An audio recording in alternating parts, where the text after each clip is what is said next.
Unsafe condition क्या है? Unsafe condition क्या होता है? अनसेफ कंडीशन जो ये टर्म्स यूज किया जाता है हेल्थ सेफ्टी ऑफिसर और फायर सेफ्टी ऑफिसर जो यूज करते हैं, वास्तव में इनका मतलब क्या होता है?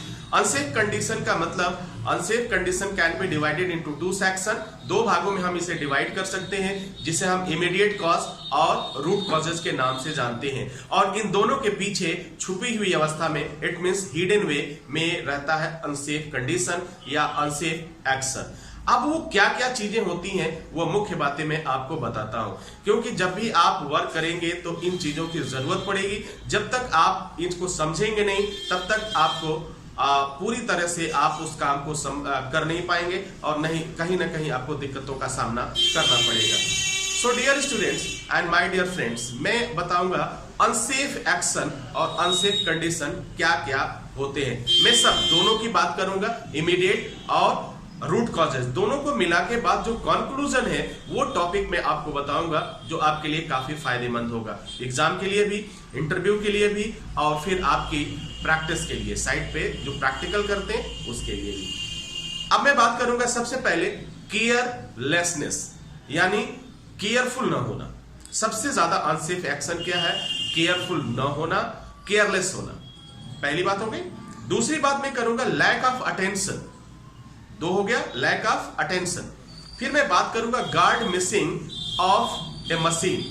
गार्ड मिसिंग, जो भी मशीनरी है उसमें का जो सेफ्टी मेजर लगाए जाते हैं वो आप समझ रहे हैं, guard missing of A machine. फिर मैं बात करूंगा आगे रिस्क असेसमेंट। ये चार चीजें ऐसी हैं जो जिम्मेदार होती हैं उस चीज के लिए।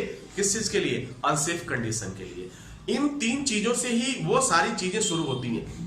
ये तीन बातें, तीन से चार बातें, जो चार पॉइंट्स आपके हैं, ये कुछ पॉइंट्स जिम्मेदार होते हैं। जैसे एक बार मैं पुनः आपको बताऊंगा, अनसेफ एक्शन के लिए जो जिम्मेदार चीजें होती हैं, अनसेफ कंडीशन के लिए जो जिम्मेदार होती हैं, वह कुछ इस प्रकार होती हैं, जिसे हम कहते हैं केयरलेसनेस, दूसरा कहते हैं लैक ऑफ अटेंशन, नेक्स्ट कहते हैं guard missing of A machine, और नेक्स्ट होगा रिस्क असेसमेंट।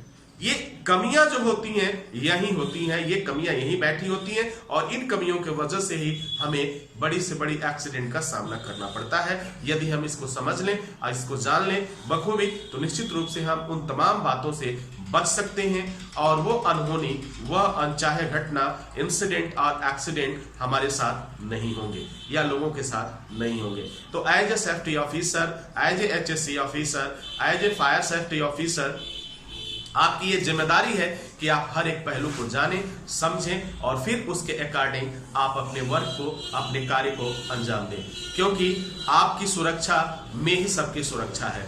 सेफ्टी जो है सबसे पहले प्रायोरिटी होनी चाहिए, उसके बाद और भी कोई काम। उम्मीद है कि आप इन सारी बातों को समझ पा रहे होंगे, और ये आपके वर्क में, आपके कार्य में काफी मदद करेगा। आपसे इजाजत चाहेंगे, नेक्स्ट वीडियो में पुनः हाजिर होंगे आपके लिए कुछ नई चीजों को लेकर के। तब तक के लिए जय हिंद, जय भारत।